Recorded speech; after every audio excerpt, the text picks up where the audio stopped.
Hello, everyone, and welcome to our November Strive webinar. Lexi and Emma are going to be your presenters today, and I cannot believe that we're already halfway through November and 2024 is quickly approaching. And as we continue into the winter months, today's presentation will cover important information to help us navigate this season and to maintain our health and well-being. As we know, colds, flu, and other respiratory illnesses are more common during the colder months. And with people spending more time indoors, viruses have a better chance of spreading from person to person. On top of that, the cold, dry air can weaken our body's natural defenses, making us more susceptible to illness. But it's not just our physical health that takes a hit during winter. Our mental health can be impacted as well. The shorter days, combined with the cold and often dreary weather, can bring about what may refer to as the winter blues. And this shift in season can leave us feeling a bit more down or more stressed. So, how can we stay resilient as we head into the colder months? Let's explore some of these ways to safeguard both our physical and our mental well being, ensuring we can enjoy the rest of the year with vitality and positivity. So let's start with a simple question. What is resilience? Resilience is the ability to adapt, withstand, and overcome challenges or adversity. And today, the challenges we're focusing on are seasonal illnesses. So how can we build resilience against colds, flus, and other respiratory illnesses? How can we better handle common symptoms like congestion, runny noses, sore throats, fevers, coughs, especially when it feels like sickness is almost inevitable during this time of year? In the following slides, we'll dive into scientifically supported strategies to help prevent and alleviate these seasonal ailments. So, from strengthening our immune system to taking simple steps to reduce our exposure, we'll explore practical tips to boost our resilience and stay healthier this winter season.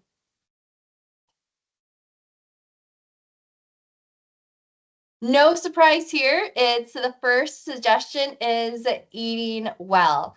While there is no food or diet that can completely guarantee you'll avoid catching a cold or the flu, what you can eat plays a powerful role in supporting your immune system. A nutrient-dense, balanced diet can give you a better shot at staying healthy and feeling your best during the season. So, what does a balanced diet look like? And it really is all about variety, focusing on the whole, minimally processed foods, emphasizing fruits and vegetables that have vitamins and antioxidants, whole grains for the energy and fiber, lean proteins and healthy fats to support overall wellness. And this approach also means limiting added sugars, sodium, and unhealthy fats while prioritizing nutrient quality over calorie counting. So some immune boosting nutrients are best to know. For an extra edge, you can see some nutrients that are actually tied to our immune health and where you can find them. So starting off with beta carotene, this is found in, think of colorful plant foods, sweet potatoes, spinach, carrots, mangoes, broccolis, and tomatoes. This nutrient helps support the immune system by converting to vitamin A into our body. Vitamin C, of course, you've probably heard of this one. It is famous for its immunity connection. It may not prevent illness, but it could shorten the cold during if it's taken early enough. So you can find this in citrus fruits, berries, melons, tomatoes, bell peppers, and broccoli. Vitamin D, it's often known as the sunshine vitamin. It helps regulate our immune responses. And you'll find it in fatty fish, eggs, and fortified foods like milk and orange juice, and actually helps absorb with calcium absorption. We have zinc. This is known as the cold fighting. It has that reputation, but it's great for immune cell function. You can find this in beef, seafood, wheat germ, beans, nuts, and tofu. Also, we have probiotics. These are that good bacteria in our gut. A healthy gut means a healthy immune system, which are both tied closely together. So load up on yogurt, kefir, kimchi, and other fermented foods to reap those benefits. And then lastly, we're going to talk about protein, which is essential for building and repairing tissues. It also plays a role in our immune system. So you can get this from diverse sources, whether it's from animal or plant-based. So milk, yogurt, eggs, beef, chicken, seafood, nuts, seeds, beans, and lentils all have good protein sources. So by incorporating these foods and nutrients into your meals, you'll not only nourish your body, but also strengthen its natural defenses. And remember, the biggest thing is consistency. That really is the key. So it's not about a single meal, but the pattern of healthy eating over time. So let's talk about supplements. This definitely comes up when a cold comes or just for healthy eating. But we do have cold remedies everywhere: gummies, teas, sprays, balms, tonics, you name it. And a new one always seems to come out at least once a week. So, with so many options, it is tempting to believe that one of them holds that magic cure. But here's the truth: nothing can cure a cold. I'm sorry to tell you. The common cold is caused by viruses. And while remedies can't eliminate them, some might ease your symptoms and make you feel a bit better. So, for example, honey can help calm a cough. Warm fluids like tea or soup can ease congestion. Gargling salt water, can soothe a sore throat. But what about those other popular supplements? So we have vitamin C, zinc, elderberry, and echinacea. Starting with vitamin C, can it prevent a cold? Well, according to science, there is no evidence that supports this. Can it help once you're sick? Maybe. Taking vitamin C before cold symptoms start might shorten the duration of symptoms, especially for people at high risk. For zinc, can it prevent or shorten colds? Research is kind of mixed on this one. Some studies suggest zinc lozenges or syrup might help, while others show no benefit at all. Some potential risks: it can cause some side effects, and the FDA does warn against nasal zinc products that can permanently affect your sense of smell. When it comes to elderberry and echinacea, these herbal remedies are growing in popularity, with claims of shorter colds and milder symptoms. However, studies do remain inconclusive, and more research is needed on this one. The bottom line basically is supplements aren't a silver bullet, and while some may ease symptoms, they likely won't prevent illness or dramatically shorten its course. Get nutrients from your food first. Immune boosting nutrients like vitamin C and zinc are most effective when consumed as part of a balanced diet rather than through supplements. And it is always recommended to talk to your health provider. Some over the counter supplements can interact with medications or can be harmful for certain medical conditions. And when it comes to colds, stick to what's proven: rest, hydration, and nutrient-rich foods. Supplements can help sometimes, but there's no substitute for a healthy lifestyle.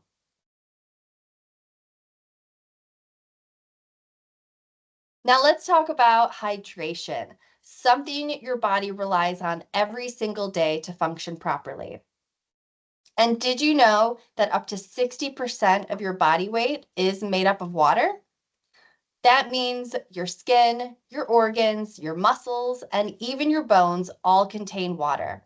So it's really no surprise then that water plays a major role in nearly every function your body performs.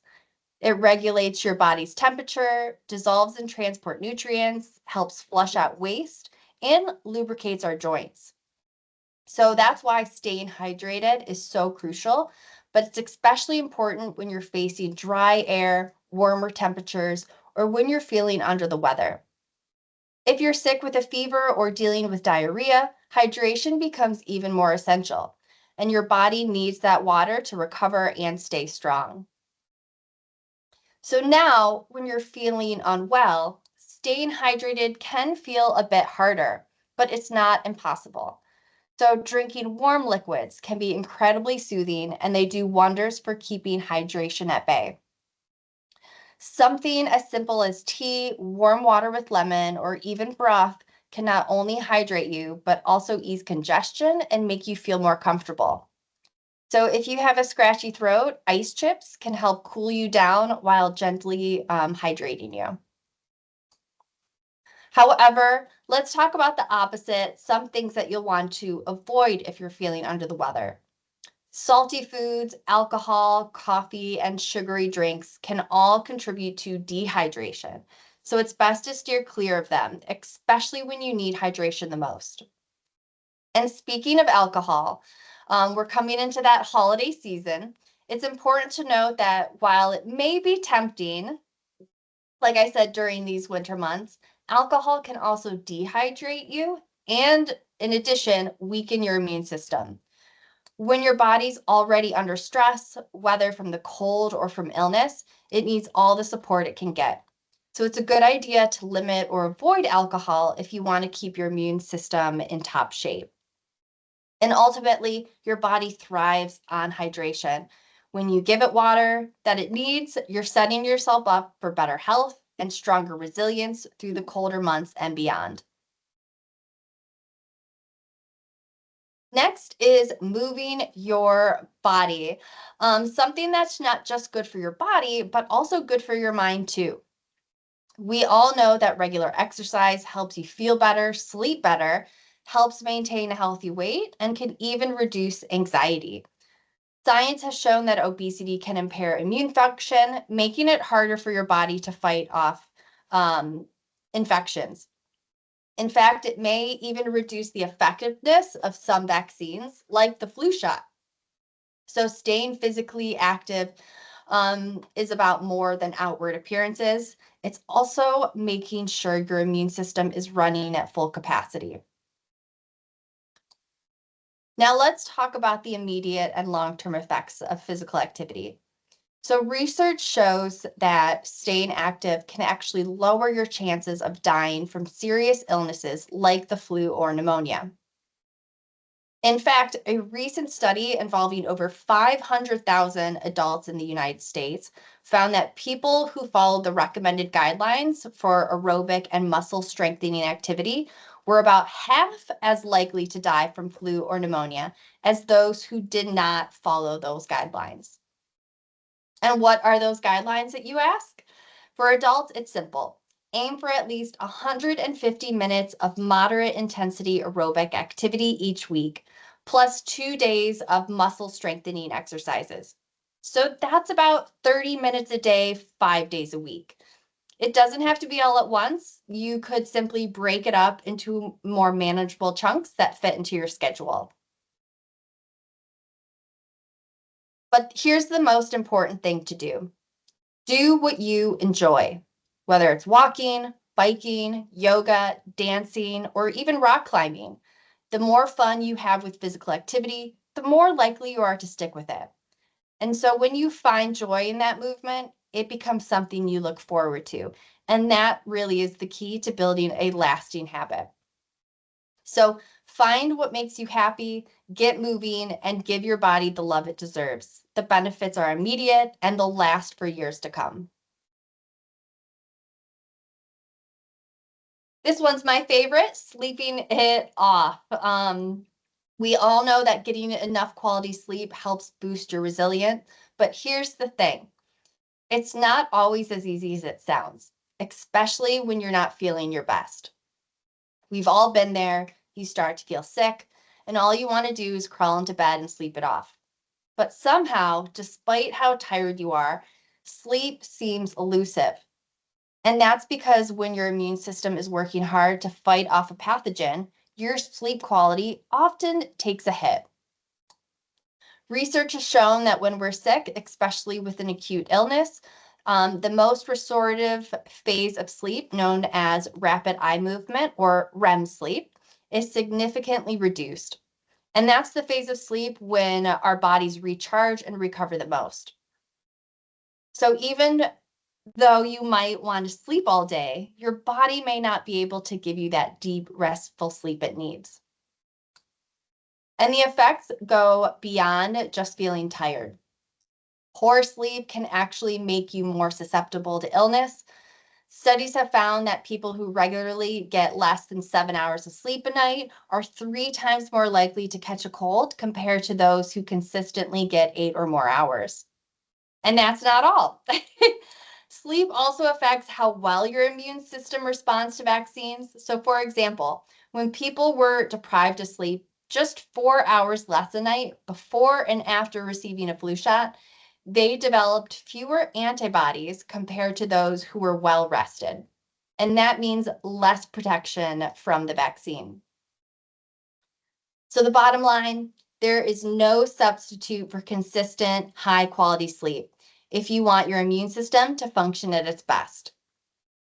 So, what are some things that you can do to improve your sleep? Start by focusing on your sleep hygiene.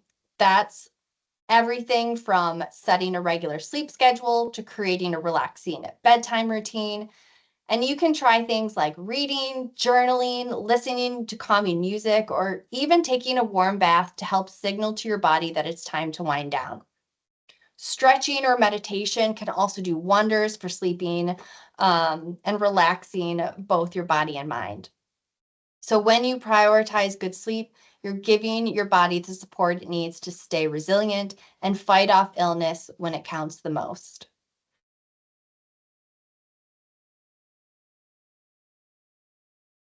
And so this slide, you can see it's probably one of the most obvious but underrated methods to protect yourself and others during the cold and flu season: hand washing.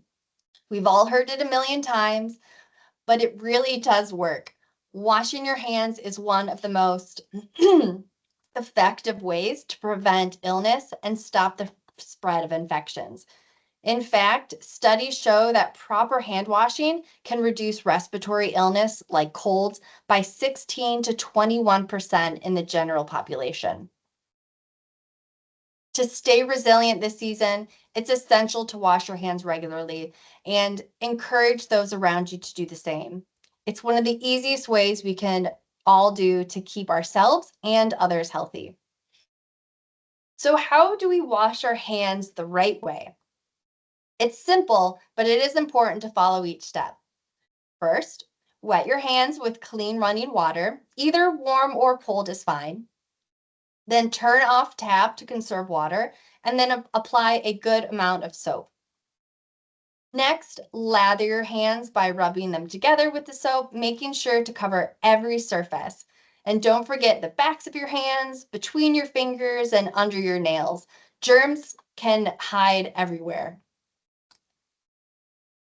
The key is to scrub your hands for at least 20 seconds.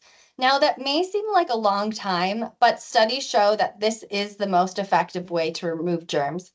And to help you time it, you can try singing the happy birthday song twice, which is just about the right length. So once you've scrubbed well, you rinse your hands thoroughly under clean running water to wash away the soap and germs. And then finally, make sure to dry your hands well. And although there are a few methods for drying, using a clean towel or air drying is generally considered the best. And as said earlier, it's a simple act, but it is one of the most powerful tools we have to stay healthy this cold and flu season. So let's make it a habit, not just for ourselves, but for others around us too. Using hand sanitizer is great for moments when we may not be able to wash our hands, like when we're out and about or we need a quick cleanse. Some things you should know are that although using hand sanitizer is effective, it's not as effective as washing hands. So to give yourself the best effect, make sure you're using a sanitizer that contains at least 60% alcohol. Um, the medium doesn't matter whether it's gel, spray, or wipes. The most important thing is that you're covering all surfaces of your hands. I'm now going to pass it on to Emma. Thank you, Lexi. I am now going to take a moment to talk about something incredibly important for our health and boosting our resilience this season, which is getting vaccinated against the flu.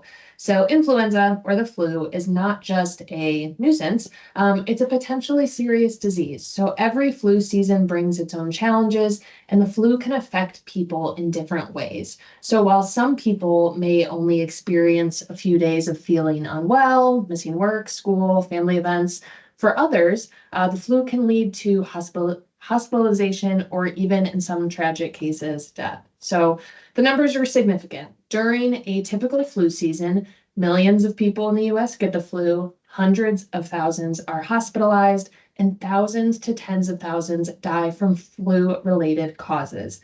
That's why getting your flu vaccine is so crucial, because it helps prevent those millions of illnesses, flu-related doctor's visits, and even deaths. So, for example, during the 2019 to 2020 flu season, which was the last flu season before the COVID-19 pandemic, the flu vaccine helped prevent an estimated 7 million flu illnesses, 3 million doctor visits, 100,000 hospitalizations, and 7,000 deaths in the US alone. So when flu vaccine viruses are a good match to the circulating flu viruses, research shows that the flu vaccine can reduce your risk of needing to see a doctor by about 40 to 60%. So it's not perfect, but it's still a huge step in the right direction for protecting yourself and others. And the flu vaccine is recommended for everyone 6 months and older, with very few exceptions. You can always talk to your doctor about if the flu vaccine is right for you. Usually it's especially important for those at higher risk of serious complications, including young children, older adults, pregnant women, and people with certain chronic conditions. And getting your flu shot is easy. You can get vaccinated at many places like your doctor's office, clinics, pharmacies, urgent care centers. If you don't have a regular doctor, no problem. There are still places to get vaccinated, like health centers, health departments, even some workplaces. So the bottom line is this: by getting your flu vaccine, you're helping to protect yourself, your family, your community, and it's one of the simplest ways to stay healthy and avoid serious illness this season. Coming off of that, some more things that we can do, especially in our homes. So cold and flu viruses are tiny, but they pack a big punch. They send us on the couch. They make us feel miserable, and they spread easily, especially when someone sneezes or coughs nearby. So you've probably heard that air purifiers are great for improving air quality in your home, but do they actually help with preventing colds and flu? So if you've ever wondered were they more than just nice to have, let's take a closer look. So sneezes, they might seem harmless, but research shows that droplets they release can travel farther than we thought and linger in the air for hours. So this means that the air in our homes and the places we go can become a breeding ground for viruses, particularly if we're not keeping up with proper ventilation. So that's where air purifiers come in. These devices help eliminate airborne pollutants, including viruses, and can make the air in your home cleaner and healthier to breathe. So while air purifiers are helpful, they work best, of course, when combined with other practices like regular hand washing and disinfecting surfaces. Another important factor is the moisture content in the air. Cold air tends to be dry, and dry air can make our nostrils more susceptible to viruses. Plus, if you're already sick, dry air can make symptoms like a sore throat feel even worse. So using a humidifier can help add moisture back into the air. And if you don't have one, a simple trick is to place a shallow bowl of water near a heat source, like a radiator or a heating vent, not near an electric heater. Basically, so over time that the water evaporates and gently humidifies the room. And then lastly, if you're feeling under the weather and need to go out, or if you're just trying to protect yourself in crowded places, wearing a face mask can be an effective way to stop the spread of germs. The masks help protect both you and those around you from those airborne particles and respiratory droplets. Similarly to improving our environment, when it comes to preventing the spread of germs and keeping your home healthy, regular cleaning and disinfecting play a crucial role. So by eliminating harmful viruses and bacteria from surfaces, you can significantly reduce the chances of illness in your home. So to combat the spread, consider using a comprehensive cleaning kit that includes bleach. Bleach is a powerful disinfectant, and it's known for its ability to eliminate a wide range of viruses, bacteria, and even some molds. It's a versatile solution that can help keep your home clean and virus-free. However, if you need or prefer alternatives to bleach, especially for reasons such as pregnancy or asthma, there are plenty of disinfectant sprays and wipes registered with the EPA. In addition to having bleach or disinfectant products on hand, make sure you always have hand soap, alcohol-based hand sanitizer, at least 60% alcohol, tissues, masks, and trash bags readily available. Simple items, but they go a long way in maintaining that hygienic environment. And then one of the most effective strategies for keeping your home clean is focusing on those high touch surfaces. So the areas that are used frequently throughout the day, some things like countertops and tables, doorknobs, door handles, cabinet handles, faucet handles, light switches, toilet seats, remote controls, electronic devices. So just think things that we're frequently touching with our hands. And after having guests over, or especially after someone has been sick, these surfaces should be a priority for cleaning. So for instance, the flu virus can survive on surfaces for 48 hours.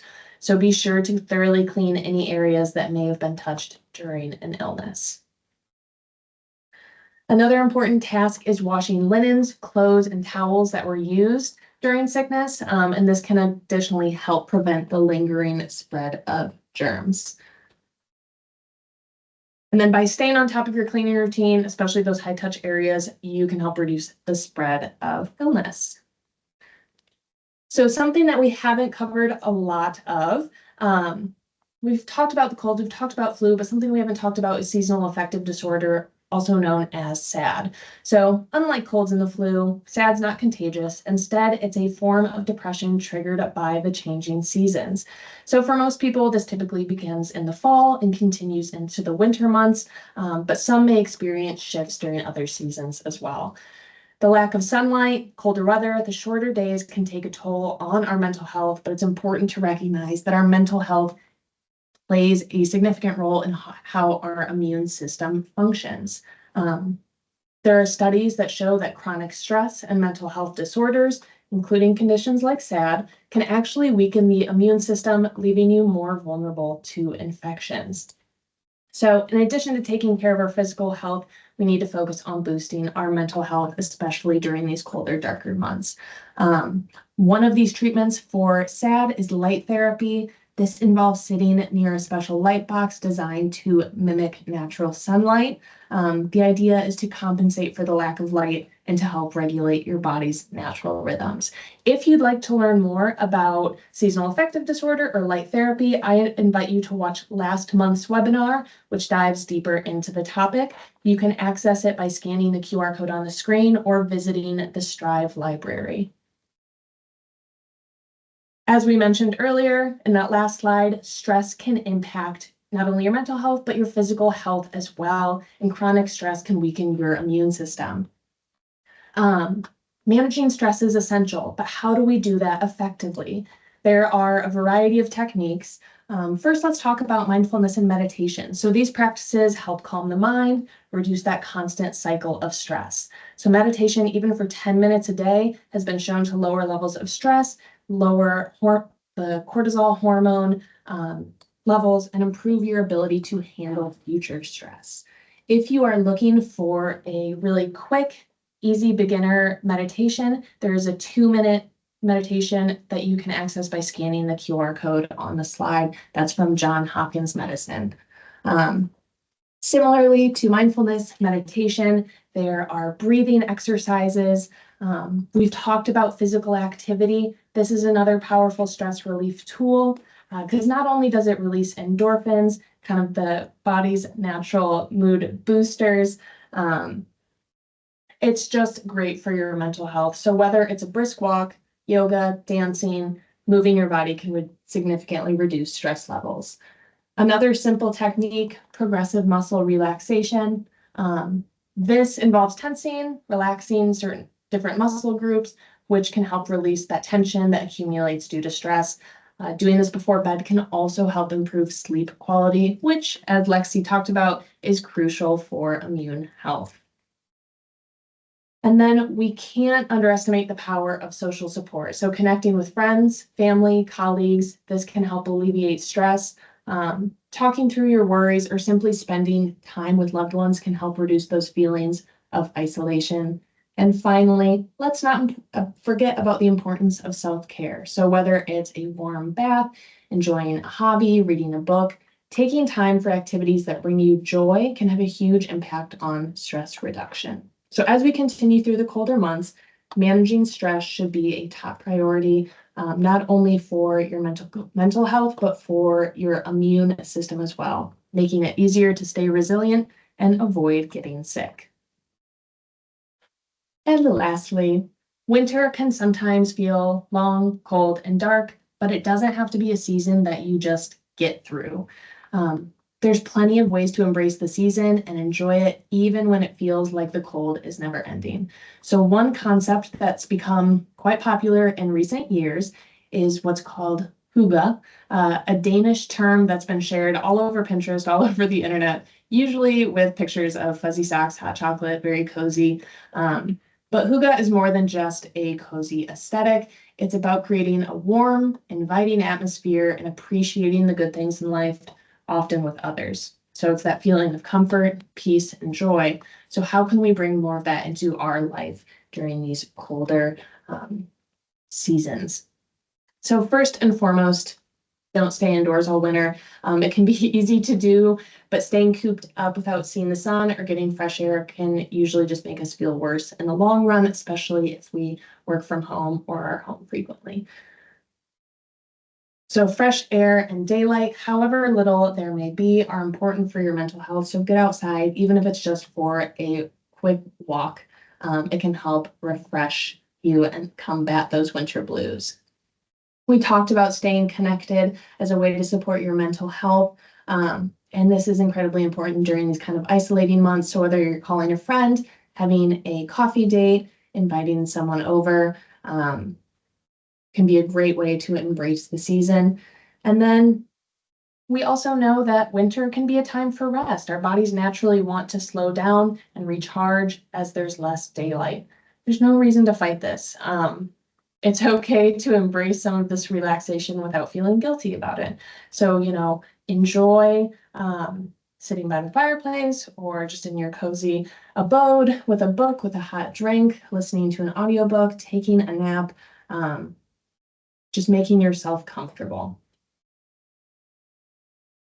A little bit more about self-care, just doing what feels good in these warmer months. And while none of these things directly prevent you from getting sick, they all help you feel better. So, physically and mentally. And when we feel good, our resilience increases. So it's just about making the most of the season, finding joy in the little things, and taking care of ourselves so we are ready to take on whatever is thrown our way. And I leave you with a reflection question or two. What is one behavior you can implement to become more resilient this cold and flu season? And what is one behavior you can implement today? If you would like to learn more, there's some resources on the screen. You can scan the QR code first. Furthest to the left is vaccines.gov. You can find a flu shot near you. In the middle, this is Flu View. This is weekly flu data from the CDC. So you can see where flu cases are spiking at the county level, state level, regional level. So you can be more aware of what's going on around you. And then lastly, an app.